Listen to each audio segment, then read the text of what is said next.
Kā jums izpaužas tā piektdienas sajūta? Ko jūs pirms piektdienās darat? Piektdienas mēs atpušamies no darba nedēļas. Mācos, kā parasti. Vai jums kādreiz ir tā piektdienas sajūta arī pirmdienā? Nē. Kāpēc ne? Nu, nav. Nav vienkārši. Nav, jā. Kaut gan piektdiena vakaras arī bieži vien sanāk strādāt īstenībā, jā. Pat cik es esmu muziķis. Īstenībā piektdienas sajūta, jā, kad tu atputies, tev ir brīvlaiks, nu, brīvdiena, tad šeit tāda ir arī piektdienas sajūta, kad tu saki citas dienas, vai ne? Ir tā. Ir tāda piektdienas sajūta, ka kaut kas beidzies, jā, un vienalga, kura tā ir diena, tā piektdienas sajūta ir, jā. Nu, redzu, mēs esam šeit saistībā ar misiju, ka mēs vēlamies ieviest to piektdienas sajūtu arī pirmdienās cilvēkiem. Ko jūs par to sakat? Ļoti labi, pozitīvi.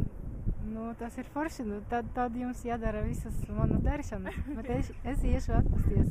Labi, tā mēs arī varam sarunāt.